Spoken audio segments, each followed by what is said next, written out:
میں صرف یہ چاہتا ہوں کہ یہ نوجوان ذہن اڑنا سیکھیں. Let your imagination fly. سوچئے، آؤٹ آف باکس تھنکنگ جس کو کہا جاتا ہے. نئے رخ پہ سوچئے، ہر چیز پہ سوال کیجئے کہ میں ایسا کیوں کروں. Why should I do it? کیا یہ صحیح ہے؟ اگر میرے لیے صحیح ہے تو کیا میرے سماج کے لیے صحیح ہے؟ اور اس میں سب سے بڑا آج کل کا جو نوجوانوں کے لیے ایک میرا پیغام ہے، وہ سب سے بڑا مسئلہ آپ کی اس تعلیم کی اسٹیج سے شاید بات کی اسٹیج کا ہے، آپ کی شادی کا مرحلہ. اس میں بھی آزادی چاہیے آپ کے فکر کی. آپ سمجھ گئے کس چیز کی آزادی کی میں بات کر رہا ہوں. اگر آپ جہیز لیتے ہیں اور جہیز کے ساتھ شادی کرتے ہیں تو آپ کا ذہن قید ہے. آزاد کریے.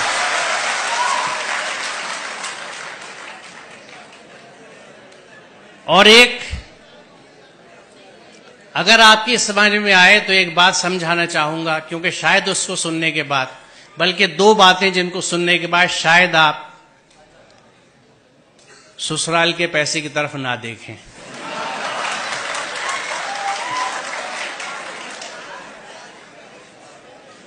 دونوں باتیں سنجیدہ بھی ہیں اور رنجیدہ بھی، لہذا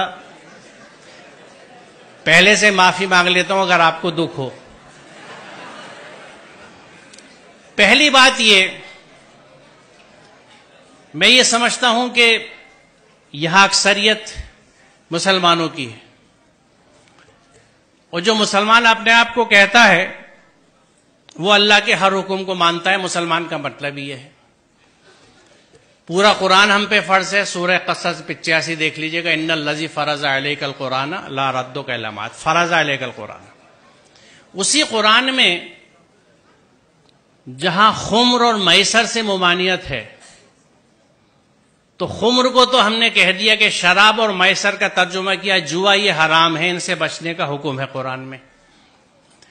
میسر، جس زمانے میں یہ قرآن اترا، مفت پیسہ کمانے کا طریقہ صرف جوا ہوتا تھا، اس لیے اس کا ترجمہ جوا کیا گیا.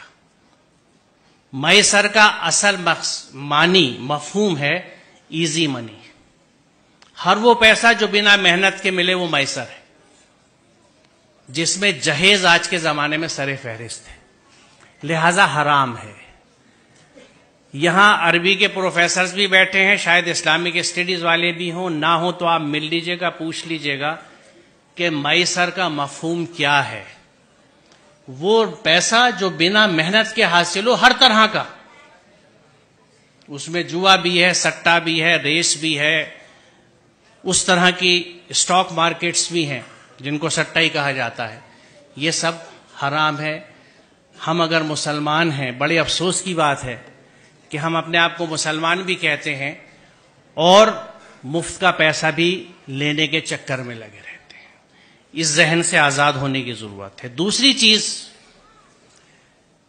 الحمدللہ بیٹا بھی پالا ہے اور بیٹی بھی پالی ہے. ذہن سمجھتا ہوں اولادوں کے، اور یہ سب میری بچیاں ہیں، ان کے اتنے ساتھ رہتا ہوں جیسے آپ بچوں کے ساتھ رہتا ہوں. کچھ آپ کے ذہنوں کو سمجھتا ہوں اور عرصے سے سمجھتا ہوں. آج کی بات نہیں ہے، 40 سال ہو گئے پڑھاتے ہوئے مجھے اور بچوں کے ساتھ رہتے ہوئے.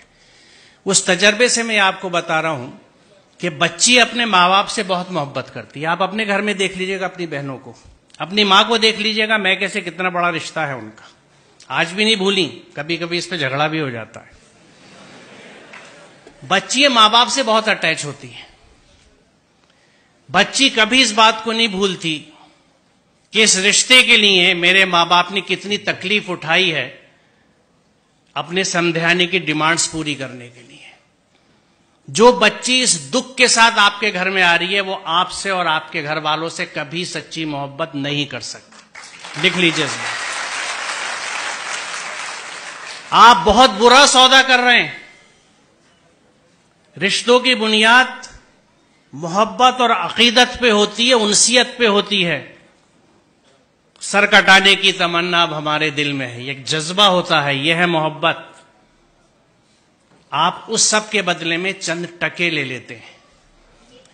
شاید گاڑی کچھ استعمال کا فرنیچر، کیونکہ شاید آپ یہ سمجھتے نہیں یا یہ سمجھتے ہیں کہ آپ اسے نہیں کما سکتے. آپ کو نہ اپنی قوت بازو پہ بھروسہ ہے، نہ اس کے رازق ہونے پہ بھروسہ ہے، آپ کو سسرال پہ بھروسہ ہے.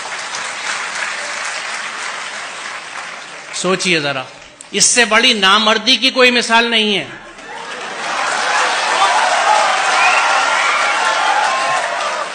اور ہم کلیم کرتے ہیں کہ ہم مرد ہیں، مردانگی پہ لڑتے پھرتے ہیں. یہ کیسی مردانگی ہے کہ عورت کے گھر کے پیسے پہ آپ کھانا کھاتے ہیں، اس کا سامان لیتے ہیں. مجھے خوشی ہے